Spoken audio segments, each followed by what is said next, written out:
Olá, nós somos o grupo B da turma 2 da matéria de Prática de Eletromagnetismo com o professor Gerardo Piso da Faculdade UNB Gama. E hoje vamos apresentar o nosso trabalho sobre eletroestática, envolvendo o eletromagnetismo. Vamos falar um pouquinho de algumas teorias, de alguns experimentos científicos e de algumas curiosidades. Eu sou a aluna Ana Beatriz e junto comigo estão os meus colegas de trabalho, Emanuele, o José Joaquim e a Laís Marques. Então, vamos começar fazendo uma pequena introdução sobre nosso trabalho. Tivemos muitos estudos e pesquisas sobre teorias e experimentos que comprovaram o eletromagnetismo e todos os assuntos que têm a ver com isso, como campos elétricos e campos magnéticos ao longo do tempo. É um estudo muito interessante e muito antigo, porém muito importante para a física em si. Temos que levar em conta que é um assunto estudado por séculos e séculos. E temos a evolução, onde só havia teorema, a teoria e os fatores experimentais, até o entendimento e o uso dos fenômenos elétricos. Eu vou começar dando um breve resumo sobre a história do eletromagnetismo. Vocês sabiam, antes de tudo, que antigamente tínhamos algumas lendas sobre forças desconhecidas que agiam ou davam choque nas pessoas e elas não sabiam explicar. Então acaba que já era o eletromagnetismo agindo de forma não conhecida. Mas, em meados do século XVII, do século XVIII, temos os excelentíssimos senhores Charles Coulomb e Hans Christian Ortes, que fizeram os seus estudos na área. Bom, o senhor Coulomb, conhecido pela Lei de Coulomb, foi um físico francês. Ele começou na engenharia militar da França mesmo. Lembrando que a gente está falando de uma época que muitas coisas se resolviam em guerra. Então temos muitas descobertas feitas durante as guerras. E o senhor Coulomb fez os seus estudos até chegar à Lei de Coulomb. Já o senhor Hans Christian Ortes, ele é mais ou menos da mesma época. Só que ele é um físico-químico dinamarquês, ou seja, ele estava em outro lugar e, sem querer, numa palestra, esbarrou totalmente acidental sobre assuntos elétricos em uma interação entre eletricidade e magnetismo. Então ele comprovou em experimento o que era o campo magnético. Olha que loucura! Ele, sem querer, dando uma palestra, descobriu o campo magnético. Olha, a área do eletromagnetismo é uma área que leva muita gente. Muitas pessoas participaram das principais teorias e muitas pessoas participaram de outras formas. Então, lembrando que estamos só citando alguns autores, alguns teóricos e alguns cientistas. Na verdade, o quadro de brilhantes cientistas dentro do eletromagnetismo é diverso, então todos eles ajudaram um pouquinho. Já que estamos citando excelentíssimos cientistas, agora eu quero falar do André Marie Ampère, que, como eu posso dizer, ele criou uma teoria no eletromagnetismo que chegou a um ponto que algumas áreas chamam ele de o pai do campo eletromagnético, ou um dos pais do campo eletromagnético. Ele foi um físico francês, ele também foi um matemático, tá? Muito importante que ele era um físico-matemático francês. Ele formou a lei que se chama Lei de Ampère, que consegue descrever uma reação entre o campo elétrico e o campo magnético, que gera uma corrente elétrica. Bom, também concluindo nosso quadro de grandíssimos cientistas e físicos, temos o Michael Faraday, um físico-químico que descobriu somente a indução eletromagnética. Ele claramente foi conhecida pela Lei de Faraday, que foi o autor, né? Bom, a lei afirma como funciona o fluxo eletromagnético com materiais condutores. Aqueles, sabe, que induzem a energia, que levam a energia, e com isso, como é que surgem as correntes elétricas. Isso foi muito importante para essa época. agora vamos falar de um dos maiores físicos teóricos. Ele, James Clerk Maxwell. Ele ficou conhecido por criar as equações de Maxwell. Eram equações que, na verdade, são equações que descrevem as interações entre os campos eletromagnéticos e a ocorrência de ondas, ou seja, as ondas eletromagnéticas. E agora vamos falar do Heinz. Nem tentarei falar o seu primeiro nome porque falharei enormemente na pronúncia. Mas o Hertz foi de extrema importância também. Todos eles foram de extremas importâncias. Mas ele foi o principal responsável para confirmar as experiências das ondas eletromagnéticas. Ou seja, enquanto Maxwell fez toda a parte teórica, o Hertz conseguiu transformar isso na parte prática. Ou seja, ele acabou fazendo um experimento que comprovasse a existência daquilo. Então, a partir do experimento, a gente tem as aplicações de ondas eletromagnéticas. Vale lembrar que a onda eletromagnética é usada para muita coisa. Ou você nunca teve um rádio, ou você nunca fez uma ligação para o celular. Então, estamos falando de algo que mudou a vida da humanidade a partir daquele momento. Não que nenhuma teoria tenha sido modificada antes da vida, mas a onda eletromagnética foi de suma importância para a gente falar do mundo moderno atual, certo? Acho totalmente injusto se eu explicar todo o resumo da história do eletromagnetismo e ficar de fora do maior produto deles, a lâmpada elétrica. Bom, como vocês puderam ver, estamos usando a lâmpadazinha elétrica como símbolo aqui no nosso slide, certo? Mas a lâmpada elétrica ela é usada principalmente para a iluminação moderna. Antes de falar da criação da lâmpada, das ideias e dos experimentos, temos que falar da ideia. Da onde surgiu a ideia de uma iluminação artificial? Desde que os humanos são registrados pela ciência, há uma busca sobre a iluminação artificial, como a descoberta principalmente do fogo. E um monte de outros tipos de materiais que são inflamáveis ou que são condutores de energia de alguma forma sem querer. Bom, o fogo, no caso, foi uma energia térmica que usava para iluminar na noite e esquentar eles. Então, a partir daí, já vemos uma busca pela sua luz artificial. É claro que os humanos melhoraram nessas buscas. As buscas deles têm evoluído por anos e anos. Séculos e séculos. Mas calma, toda a história tem um início, não é mesmo? E assim como a história do eletromagnetismo, a história da lâmpada começa também perto do século XVIII. A gente tem uma ideia de um uso de iluminação doméstica. Bom, lembrando que a iluminação antes era vela e coisas assim. Então, começamos com vários cientistas, teóricos e físicos à procura dessa iluminação artificial doméstica, que pudesse ser feita em grande demanda. Bom, temos as primeiras lâmpadas, certo? Elas são chamadas de incandescente. Essa que eu usei no nosso vídeo é uma incandescente moderna. Tá vendo que ela é bem diferente daquelas antigas? É como se dentro dela ainda tivesse um fusível. Ela é uma incandescente moderna para que ela seja mais segura, já que, a gente está falando do século XVIII, segurança não era lá uma das suas prioridades, até porque eles não tinham tecnologia o bastante para ter uma lâmpada segura e funcional. Então, começam as primeiras lâmpadas, até as lâmpadas de LED que a gente tem hoje, certo? Olha a diferença.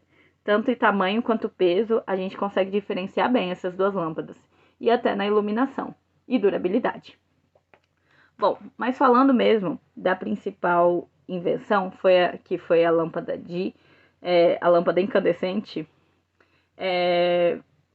elas não são mais fabricadas, como eu falei, igual às antigas. Agora elas são assim, mais seguras, certo? Eu sei bem que quem está me assistindo está esperando eu falar sobre a invenção da lâmpada e um físico bem famoso, certo? Mas calma aí, ele vai por último, para vocês entenderem bem. Então, antes de começar de falar da última lâmpada, a que de fato foi vendida, a gente tem que falar sobre alguns inventores conhecidos da época que também fizeram testes e experimentos para tentar criar a lâmpada.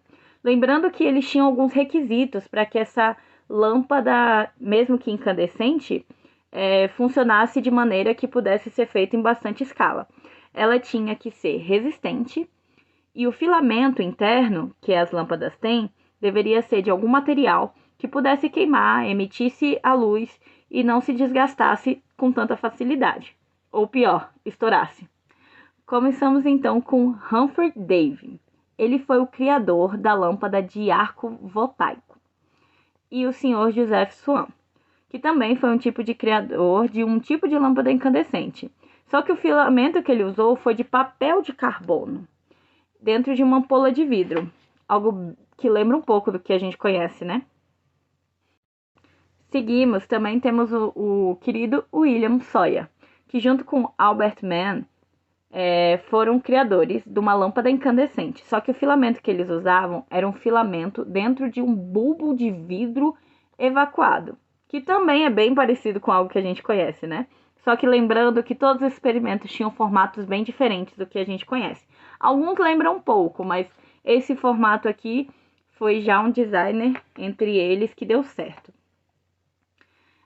Essas lâmpadas primárias que a gente citou não eram lâmpadas práticas, elas não eram lâmpadas duráveis o suficiente para uma produção em massa, por isso que nenhuma delas foi aprovada. Então veio ele, o famosíssimo, o querido Thomas Edison. Lembrando que todos esses físicos citados até agora no nosso trabalho são físicos de extrema importância para o estudo, tanto da lâmpada, quanto do eletromagnetismo, quanto da física. São um quadro de físicos brilhantes que fizeram totalmente a diferença dentro do assunto e dentro da matéria em si. Então, continuando, agora a gente tem o Thomas Edison, que é o inventor mais influente americano na história. Bom, suas experiências com o objetivo de encontrar um filamento durável, que queimasse e aquecido, que conseguisse emitir luz, mas sem se danificar, demorou muito. Ele realizou alguns testes conhecidos, como, por exemplo, um filamento de bambu carbonizado, que não deu muito certo, e também um filamento de fio de algodão carbonizado, que também não deu muito certo. Até ele chegar no fio de carbono, no filamento de carbono. Então, a partir do momento que a gente tem um filamento de carbono, ele teve a possibilidade de conseguir fazer as lâmpadas em grande escala, ao ponto dele conseguir vender essas lâmpadas. Então, ele precisou pensar no designer da lâmpada, certo? Então, agora ele tem um bulbo de vidro hermético que protege o filamento do oxigênio, fazendo com que prolongasse a vida útil dela. E aí, para facilitar ainda mais que a luz chegasse na residência das pessoas e onde quisessem, ele criou um sistema elétrico seguro para fornecer energia para a lâmpada. Então aí temos a primeira patente de Edison, certo? Uma patente para ele poder usar, que era a patente da lâmpada incandescente, né? Para ele poder usar no comércio. Logo em seguida, ele foi muito esperto e já criou a primeira central elétrica comercial do mundo. O experimento concluído pelo britânico Sir William Crookes foi um dos mais significativos para descobrir os raios catódicos. Ele fez isso através de uma ampola de vidro conectada com um eletrodo em ambas extremidades e foi submetido a uma corrente elétrica. Então, Crookes observou que, com a colisão dos elétrons na parede de vidro, surgiu uma luminescência. Juntamente com outros experimentos realizados também para a investigação desse fenômeno, a partir de experimentos como de deflexão por campos magnéticos, ele percebeu que o brilho poderia ser direcionado. Colocou também um anteparo entre os dois eletrodos e viu que a trajetória retilínea do raio era demonstrada pela sombra no formato do anteparo. Posteriormente, também fez um experimento na qual inseria uma pá de rodas entre os eletrodos e pôde verificar que o feixe luminoso era apontado pela roda e girava na direção do anodo e mostrava a origem da luz pelo cátodo ao ânodo, conforme o movimento da roda. Percebeu também que se o feixe podia girar pá, ele era composto por partículas com massa e não com energia. E para provar a existência de carga com partícula, Crookes gerou campos com cargas positivas e negativas, onde foi possível ver que o feixe era desviado para o campo positivo.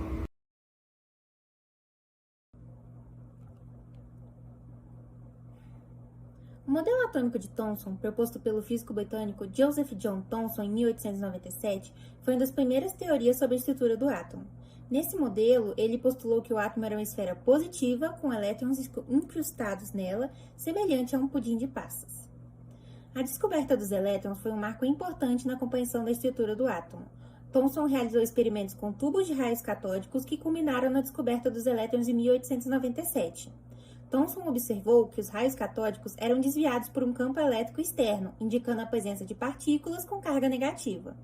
Ele chegou à conclusão que essas partículas eram subatômicas e deu o nome de elétrons, sendo considerado responsável pela descoberta dessa primeira partícula subatômica. Ajudando na melhor maneira a compreensão dos elétrons na estrutura fundamental da matéria, Thomson descobriu que os elétrons possuem massa, que comprovou com alguns testes onde se adicionou uma hélice dentro de um tubo que já havia raios catódicos, onde a incidência dos elétrons movimentou a hélice. O modelo atômico de Thomson também é conhecido como pudim de passas. Thomson descreveu o átomo como uma esfera densa, carregada de elétrons, com os elétrons espalhados nessa esfera. Segundo Munarim e Munarim de 2008, a analogia pudim de passas não é exatamente adequada de se visualizar em países como o Brasil, pois o pudim em nosso país é tradicionalmente uma massa clara, lisa e não se utiliza passas. É mais fácil pensar na analogia de uma melancia, onde a polpa da melancia, a parte vermelha, pode se relacionar com um átomo e suas sementes se relacionam diretamente com os elétrons distribuídos. O modelo de Thomson não é claro sobre a estabilidade da matéria. Thomson observou que os elétrons têm carga negativa, enquanto os átomos por inteiro não têm. Ele concluiu que deveriam existir partículas positivas, ainda não comprovadas experimentalmente na época, que compensavam a carga negativa dos elétrons. O modelo atômico de Thomson foi a evolução de dois modelos atômicos anteriores, o modelo atômico de Dalton e o modelo atômico de Rutherford. Primeiramente, John Dalton apresentou o modelo daltoniano no início do século XIX, que definiu os átomos como esferas gigantescas e invisíveis sem uma estrutura interna. De acordo com esse modelo, os átomos de diferentes elementos apresentam a mesma massa e tamanho. Dessa forma, as reações químicas ocorrem ao combinar e reorganizar esses elementos. Dalton equivocou a existência de partículas subatômicas. A descoberta de partículas subatômicas que estavam negativas dentro dos átomos contrariava a ideia de Dalton que os átomos não eram visíveis. Já o modelo atômico de Rutherford, proposto por Ernest Rutherford em 1911, introduziu a ideia de que o átomo possui um núcleo central carregado positivamente, sendo pequeno e denso, onde a maior parte da massa estava concentrada e os elétrons orbitavam ao redor desse núcleo. No entanto, experimentos com a dispersão de partículas alfa revelaram que algumas dessas partículas eram refletidas pela lâmina, indicando a presença de um núcleo positivo extremamente pequeno. Essa descoberta contradiz com a ideia de uma eletrosfera repleta de elétrons proposta por Rutherford. Além disso, a descoberta de partículas subatômicas com carga negativa e os elétrons, proposta por Thomson, e a falta de uma explicação adequada para a estabilidade do átomo no modelo de Rutherford também contribuíram para a invalidação do modelo.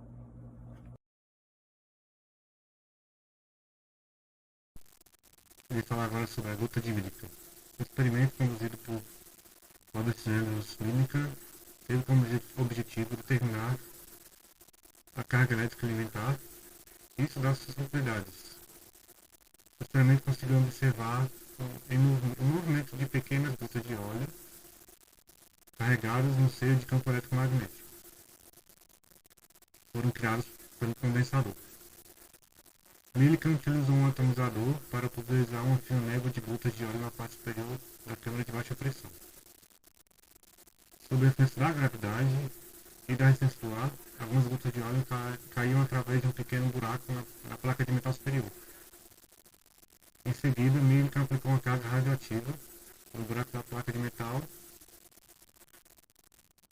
que ionizou o metal e fez com que os elétrons do ar se ligassem às gotas de óleo que estavam caindo, fazendo que as mesmas ficassem negativas. Com os resultados experimentais em mãos, ele percebeu que os valores de carga elétrica determinados experimentalmente eram sempre múltiplos de um valor menor, 1,59 vezes 10 elevado a menos 19. Os resultados obtidos por Millikan embasaram a quantização da carga elétrica e impulsionaram pesquisas relacionadas com fenômenos da natureza elétrica.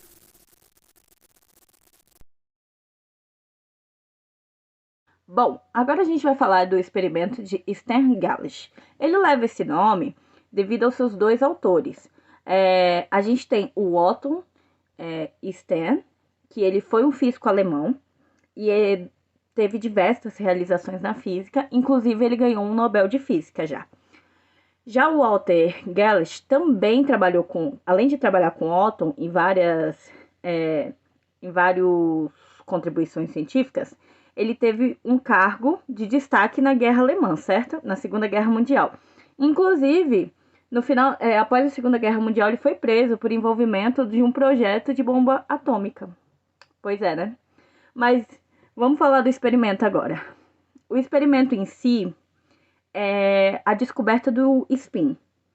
Então, ele foi um experimento criado em 1922 pelos dois juntos. E a partir dali, eu sinto que o que eles tentam descrever é como eles conseguiram verificar o spin, entendeu? Como eles conseguiram comprovar o spin. Então, vamos agora descrever exatamente como funcionou. Primeiro que eles já faziam uma análise para investigar como algumas partículas individuais, como elétrons, elas se comportavam. Então, eles já perceberam que algumas possuíam o momento angular de spin, certo? Então, eles começaram a fazer testes a partir dessa informação. Então, eles pegaram um feixe de prata neutra. E aí, eles direcionaram através de um campo magnético, certo? E esse campo magnético não era uniforme. Então, o que eles esperavam é que o feixe se dividisse, que ele se acabasse dispersando em vários outros feixes. Mas, para surpresa dos dois, não foi isso que aconteceu. Ele se dividiu em apenas 2 feixes, ok? Bom, então, para surpresa deles, como o feixe de prata se dividiu apenas em 2, essa separação foi observada em uma placa fotográfica colocada após o campo magnético. E temos uma distribuição de 2 pontos que indicava o feixe separado, quando na teoria era para o feixe ter se separado em vários. E isso foi uma evidência que os átomos possuíam um momento angular intrínseco, que aí, como eu falei, o nome dele é spin. Então, eles perceberam que o spin, como uma propriedade quântica das partículas, ele não tem uma contrapartícula clássica. Então, a gente conseguiu, com o experimento, pela primeira vez, decifrar um pouquinho do spin do átomo de prata, que foi observado dentro do campo magnético, que resultou em 2 feixes separados. Parece que é retórico, né? Parece que eu estou muito enrolando, mas é porque isso não tinha sido estudado antes. O que parece lógico hoje em dia, naquela época, era uma coisa muito revolucionária. Então, esse momento que o feixe se divide em 2 e não em múltiplos, foi realmente uma grande surpresa.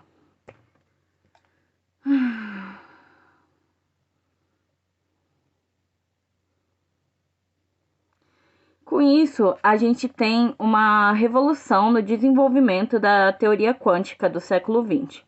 Essa observação, confirmando a existência do spin, acaba abrindo o caminho para compreensões muito mais profundas da propriedade quântica das partículas.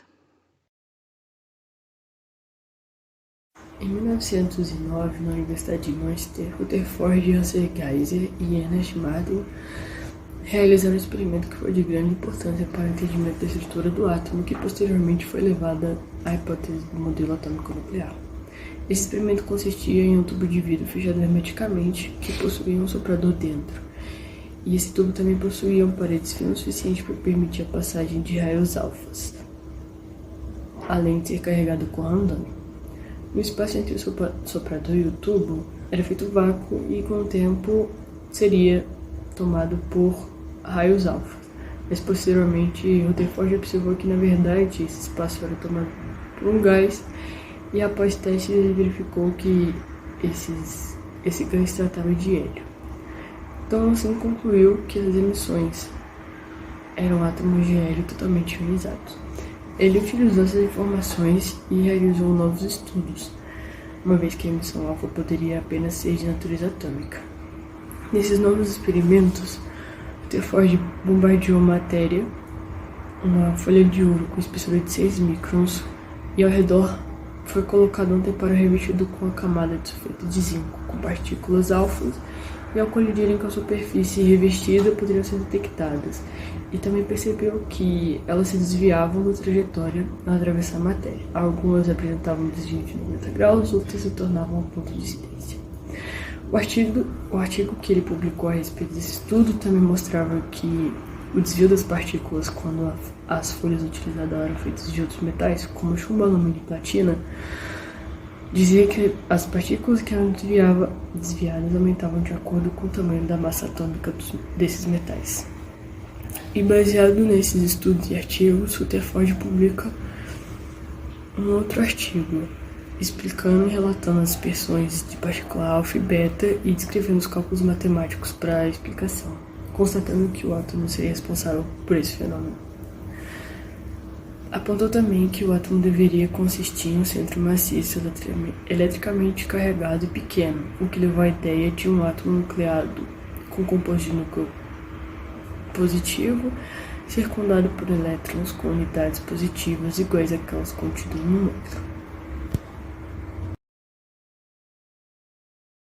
César Lattes foi um renomado físico brasileiro nascido em Curitiba em 1924. Ele teve uma carreira notável e fez contribuições significativas para a física de partículas. Ele iniciou seus estudos na área de física da Universidade de São Paulo, a USP. Em adição, Lattes também foi responsável pela constituição do Conselho Nacional de Desenvolvimento Científico e Tecnológico, a CNPq, a agência que desempenha um papel fundamental no desenvolvimento da ciência e tecnologia do país. Eu vou começar com o início da teoria, onde Hideki Yukawa, que foi um físico japonês que propôs uma teoria importante da física de partículas. Ele desenvolveu a ideia de que as forças nucleares responsáveis pela coesão dos prótons e nêutrons no núcleo atômico são mediadas pela troca de partículas chamada mesons. Essa ideia ficou conhecida como a teoria do meson de Yukawa. Os mesons, de acordo com a teoria proposta, são partículas subatômicas que se movem como portadoras de forças nucleares, que são interações que ocorrem entre partículas subatômicas no núcleo de um átomo.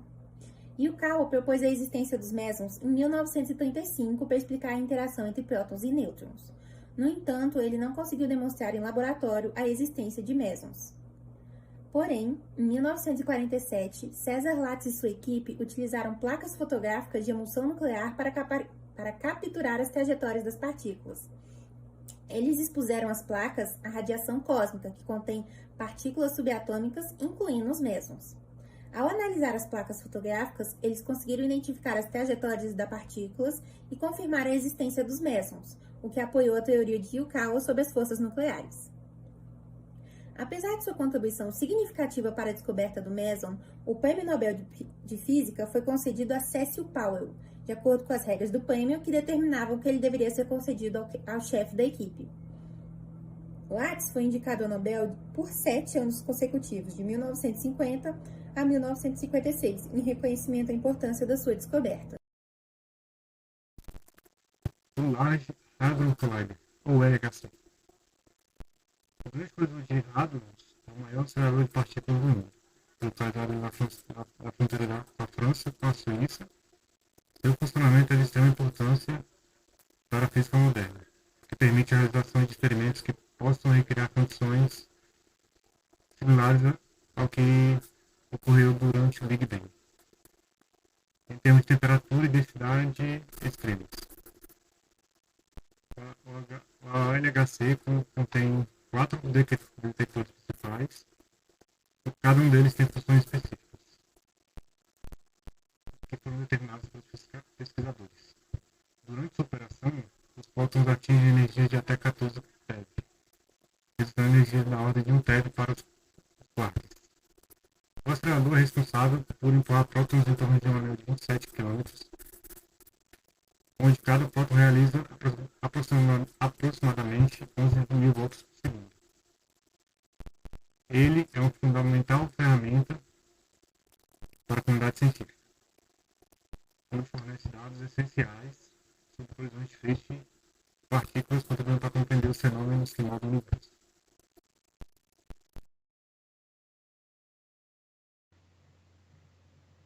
Vamos falar do efeito Casimir. Hendrik Casimir é um físico holandês. Ele foi conhecido principalmente por seus atributos na área de física quântica. Ele fez um experimento teórico, certo? Sobre o efeito de Casimir. Em algum momento, o Stephen K. Lamore e o Uma Moriden, em 1997, colocaram 2 placas condutoras neutras em paralelos próximos. E então conseguiram observar uma força de atração entre essas placas. Ou seja, enquanto Casimir disse isso teoricamente, mais uma vez tivemos outros cientistas que fez o experimento e funcionou. Ou seja, eles comprovaram que o que Casimir falou antes disso funcionava na prática, que não era só física teórica. Em 1909, na Universidade de Manchester, Rutherford Russell Geiser e Ernest Martin realizaram um experimento que foi de grande importância para o entendimento da estrutura do átomo, que posteriormente foi levada à hipótese do modelo atômico nuclear. Esse experimento consistia em um tubo de vidro fechado hermeticamente, que possuía um soprador dentro. E esse tubo também possuía paredes finas o suficiente para permitir a passagem de raios alfas, além de ser carregado com randômio. No espaço entre o soprador e o tubo era feito vácuo e com o tempo seria tomado por raios alfa. Mas posteriormente Rutherford observou que na verdade esse espaço era tomado por um gás e após testes ele verificou que esse gás se tratava de hélio. Então assim concluiu que as emissões eram átomos de hélio totalmente ionizados. Ele utilizou essas informações e realizou novos estudos, uma vez que a emissão alfa poderia apenas ser de natureza atômica. Nesses novos experimentos, Rutherford bombardeou matéria, uma folha de ouro com espessura de 6 microns, e ao redor foi colocado um tempero revestido com a camada de sulfeto de zinco, com partículas alfas, e ao colidirem com a superfície revestida poderiam ser detectadas, e também percebeu que elas se desviavam da trajetória ao atravessar a matéria. Algumas apresentavam um desvio de 90 graus, outras se tornavam um ponto de incidência. O artigo que ele publicou a respeito desse estudo também mostrava que o desvio das partículas quando as folhas utilizadas eram feitas de outros metais, como chumbo, alumínio e platina, dizia que as partículas que eram desviadas aumentavam de acordo com o tamanho da massa atômica desses metais. E baseado nesses estudos e artigos, Rutherford publica um outro artigo explicando e relatando as dispersões de partícula alfa e beta e descrevendo os cálculos matemáticos para a explicação, constatando que o átomo seria responsável por esse fenômeno. Apontou também que o átomo deveria consistir em um centro maciço eletricamente carregado e pequeno, o que levou à ideia de um átomo nucleado com composto de núcleo positivo circundado por elétrons com unidades positivas iguais àquelas contidas no núcleo.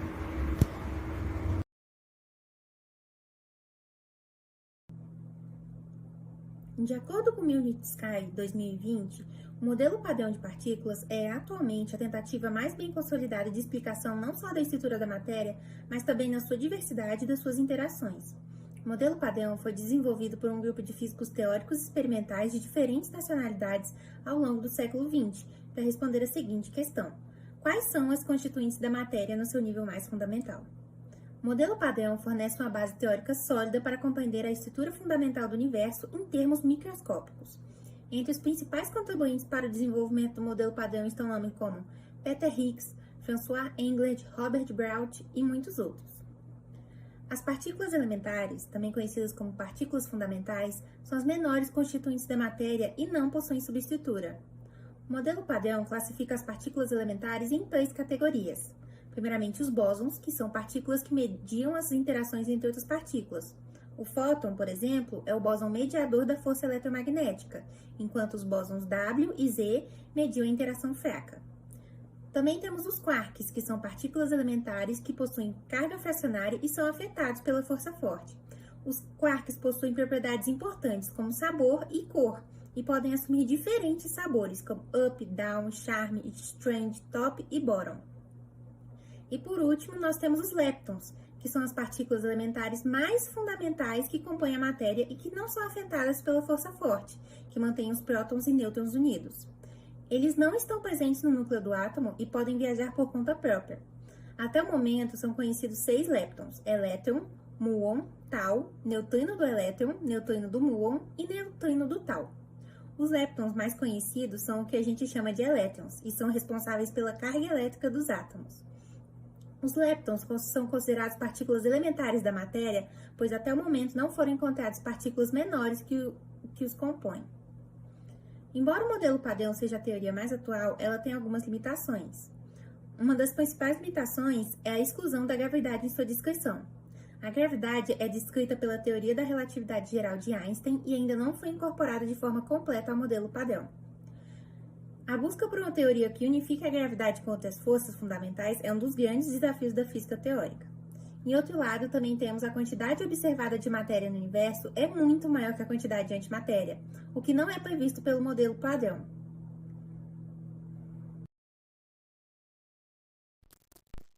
A compreensão moderna do eletromagnetismo. O impacto no universo como um todo não pode ser visível, mas em suma é mais bem estabelecido e reconhecido como um dos principais portadores de suporte à vida contemporânea. Tem diversas aplicações, como os ondas de rádio, scanners e ressonâncias magnéticas. Materiais inteligentes que alteram propriedades com base em entradas elétricas. Os diferentes avanços foram e são facilitados pela compreensão contemporânea, nos consideram importantes instrumentos que mudaram nossa realidade, principalmente na área médica.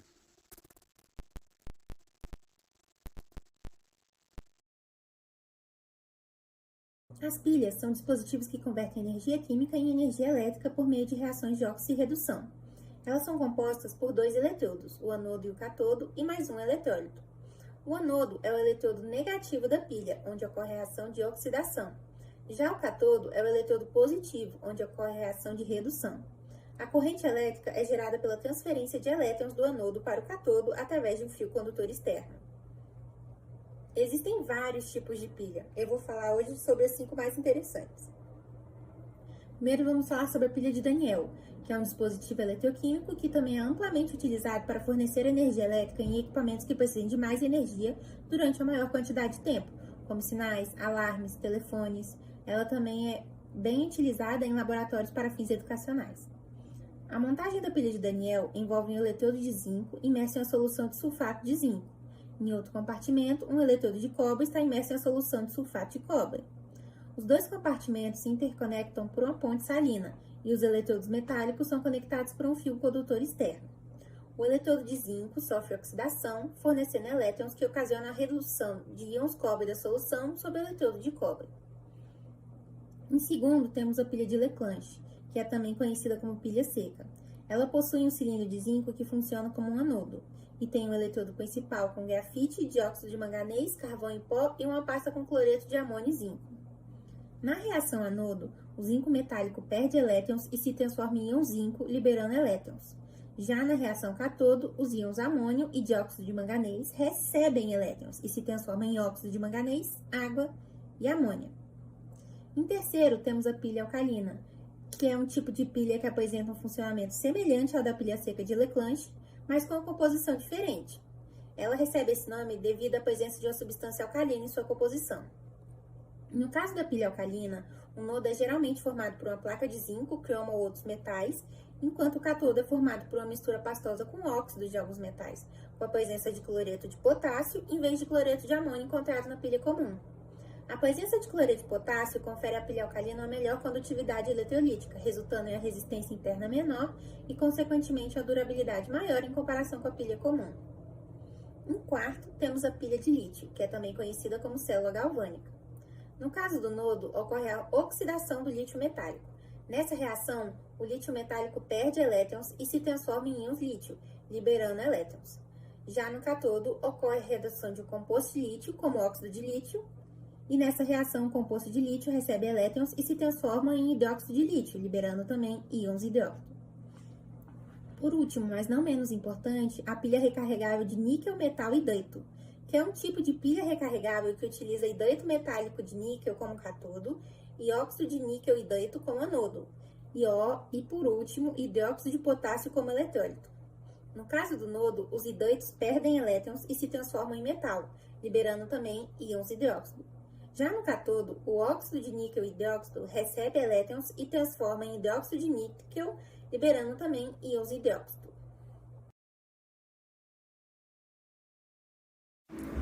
As baterias de ferro são feitas a partir de ferro, oxigênio e água, onde a energia proveniente dessas baterias são produzidas a partir da oxidação do ferro.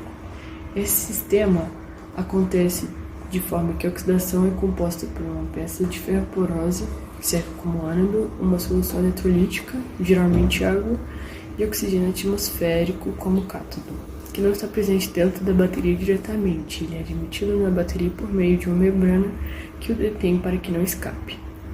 Quando a bateria descarrega, o oxigênio entra na bateria e, em contato com a solução eletrolítica, o ferro é oxidado. E para o carregamento, acontece o processo oposto, que por meio de uma corrente elétrica, o óxido é reduzido novamente em ferro e o oxigênio é liberado da bateria.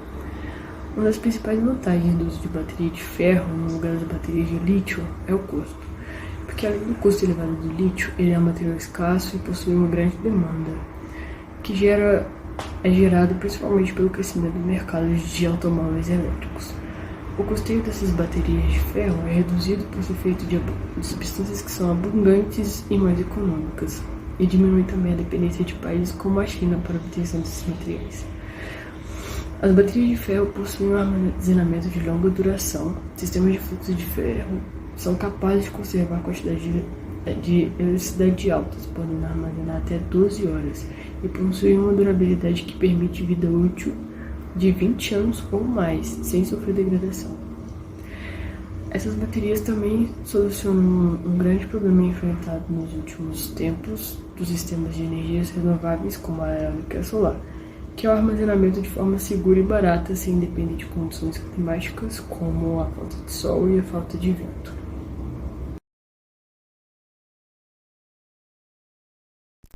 Constante de Avogadro. A lei de Avogadro, químico autor de um dos mais importantes princípios da lei moderna, a lei de Avogadro. Este método se baseia na relação entre a quantidade de carga elétrica necessária para depositar um mol de um metal e o número de átomos desse metal. O processo envolve uma fonte de alimentação DC, Becker, solução eletrolítica, eletrodo de cobre, eletrodo de platina, balança analítica, cronômetro, voltímetro e amperímetro. Procedimentos: separar a solução, a montagem do circuito, determinação da corrente, determinação da voltagem, a determinação da massa do metal depositado e cálculo da constante Avogadro, onde ele criou algumas equações. Para mols de metal depositado, M igual a M sobre M dividido por 1 sobre Z. Carga total igual a Q igual a I vezes C. E a constante de Avogadro, MA igual a Q sobre M vezes F. onde M é a massa de metal depositado, M maiúsculo é a massa molar do metal, Z é a carga do íon metálico, I é a corrente, T é o tempo e F é a constante de Faraday. Além desse método, existem outros métodos para determinar a constante de Avogadro, como o método de difusão e o método de densidade de gás ideal. Bom, chegamos ao final do nosso trabalho e hoje no experimento 1 eu serei a moderadora e eu e os meus colegas decidimos fazer a gravação dessa parte da conclusão juntos para que o debate funcione de uma forma mais orgânica. Começando por um trabalho, lidando com o trabalho inteiro, foi um pouco difícil, além de ser o primeiro experimento do semestre e da matéria, levando em conta que a matéria teórica também ainda está no seu início, a gente teve que lidar com algumas dificuldades na hora da pesquisa. No meu caso da lâmpada, é uma história muito grande, porém é uma história muito interessante, onde falamos de teóricos incríveis. Acho que o trabalho inteiro se resume em tentar repassar a informação de teóricos que foram brilhantes ao longo dos séculos. Eu não entendi muito bem na parte de como a gente fez uma divisão certinha dos teoremas. Eu queria saber exatamente o que você conseguiu concluir da parte de raios catódicos. O William Crookes, ele fez esse experimento a partir de uma ampola com um tubo de vidro onde o cabo eletrônico dos dois lados, e ele percebeu que a luminescência que acontecia do ânodo ao cátodo, e ele percebeu também, ele fez uma série de experimentos, ele conseguiu descobrir que ele podia ser desviado, ele poderia tomar outra direção. Ele descobriu também com os experimentos que esses raios catódicos eles eram energéticos, não possuíam massa. E assim, levando em conta a época que ele descobriu isso, foi muito louco, né? Ter uma inovação assim, até porque os raios catódicos foram utilizados em outros teoremas que também foram abordados, certo? Mas teve uma parte que a gente teve que voltar no ensino médio para lembrar que quando a gente fala do Rutherford, que foi também a Laís que debateu, e do átomo de Thomson. Eu ajudei um pouco a Manu nessa parte do teorema de Thomson, até para procurar algumas imagens, e que a gente sinceramente não gostou do querido pudim de passas, e escolhemos abordar a imagem do panetone, do bolo de passas, porque é o início da ideia atômica. Então a gente teve que voltar para uma ideia de ensino médio, onde a gente no ensino médio teve que relembrar por que eles precisavam de um teorema atômico e por que a gente foi atrás dessa pesquisa, porque tiveram tantos modelos. Inclusive, no próprio modelo do Thomson tem coisas que não batem, né? Sim. Na verdade, o modelo atômico ele começa com o Rutherford. Thomson ele fez experimentos a partir dos estudos que o Rutherford fez com aquele experimento da folha de ouro, onde ele bombardeava e ele percebeu que existiam desvios. E aí, a partir desses estudos que ele fez, o Thomson concluiu um modelo atômico. E é muito engraçado, porque quando a gente estuda isso no ensino médio, eu acho que a gente não tem a dimensão de como aquilo influenciou toda uma era da física e da química, né?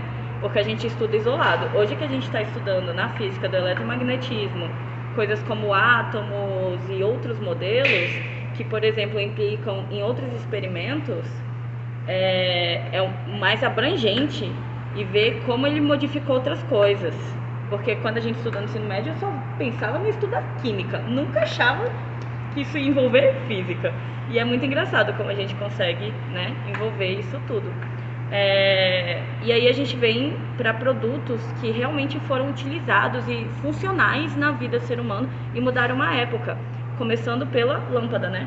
Que incrivelmente coincidiu, olha só, no século XVIII, quando a lâmpada estava sendo criada, foi a mesma época que eles estavam acabando de criar um teorema do eletromagnetismo e campos elétricos. Então eles conseguiram, tipo, comprovar um bagulho teórico com uma matéria física que funciona e que modificou a vida humana. E aí a gente, saindo das lâmpadas, e indo um pouquinho mais pra frente, a gente consegue encontrar pilhas. E foram milhares. Na verdade, uma das grandes dificuldades de fazer esse trabalho é porque quando você pesquisa, você tem milhares, mais de 50 tipos de pilhas diferentes. A gente pode citar a alcalina, célula galvânica, todas elas têm diferentes tipos de utilidade e, sei lá, por conta da tabela periódica, a gente tem muitos elementos que a gente pode usar para fazer uma pilha e transformar e passar energia, né? Carregar algo através da energia. Você escolheu mais ou menos quantas para botar no trabalho? Foram 5. Foram 5? E qual você achou mais difícil de explicar? A mais difícil de explicar, eu acho que foi a de Leclanche, porque não tem muita informação dela. Não tem muitos trabalhos sobre ela. Mas você achou algum artigo em inglês ou em português? Como é que foi? Não, todos os artigos de pilha eu achei em português. Ah, porque é um assunto mais abrangente que usa no mundo inteiro, certo? É mais tranquilo você pesquisar, por exemplo, sobre a pilha de Daniel, que é geralmente o que a gente apresenta nos laboratórios para estudar. Ah, sim. Que é a pilha mais comum. Então essa é a mais utilizada no laboratório, foi mais fácil. Isso. Ah, mas aí a gente tem alguns fatores que não são tão estudados no Brasil, né? Porque a gente teve o experimento ADMX, que eu não vou tentar em inglês, né? Não vai rolar. Que também a Laís só conseguiu achar em inglês, em artigos, né? Também é um assunto muito recente, as pesquisas estão sendo feitas por agora. E o experimento ele ainda precisa ser melhorado, ele ainda não está 100%. Eles ainda estão estudando maneiras de conseguir esfriar mais o ADMX para conseguir ter resultados mais precisos. Então é muito, muito, muito recente. Uma tradução boa aí que você fez, né, para o trabalho inteiro. Bom, mas continuando na mesma ideia de o que a gente achou em artigo, o que a gente achou, eu usei muito a Biblioteca Britânica, porque teve uma hora que a gente foi, o Júnior estava querendo mais informações sobre o Lager, eu não vou saber falar também, o LHC, onde a gente vê que ele funciona mesmo. A foto que a gente botou no trabalho não é nem um tamanho pequeno, milimétrico do que é um tamanho real, já que ele é um tubo gigante e a nossa foto tem uma pessoinha lá, em modo de comparação, e a gente usou mais artigos americanos ou britânicos. Você conseguiu achar alguma coisa em artigos brasileiros sobre esse assunto? Não consegui. É bem difícil a gente achar alguém português sobre esse assunto. E também acho que porque não tem muitos estudos aqui no Brasil ainda sobre isso. Continuando com esses produtos físicos utilizados no mundo moderno, você também fez a pesquisa de como o eletromagnetismo afetou a vida moderna, pré-moderna e moderna, né? Afetou em várias coisas. Teve muitos avanços também, tipo, criação de rádio, televisão, mas mais interessante mesmo é na área de medicina, né? Raio-X, vários equipamentos que ajudam a gente hoje em dia sobre novas doenças e tratamentos. Então foi uma modificação não só na parte de lazer, o bem-estar do ser humano acaba sendo também ligado.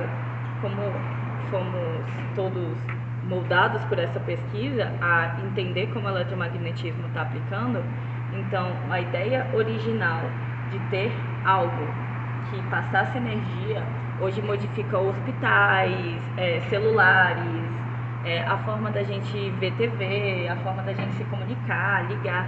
Então é um assunto muito abrangente, muito legal, além de ser muito científico, ele é muito interessante. Então acaba que concluímos esse trabalho com o quê? Demonstrando que, junto com as teorias e os experimentos, a parte eletromagnética, tanto na física, na química e na matemática, elas fizeram a modificação da vida atual que a gente tem.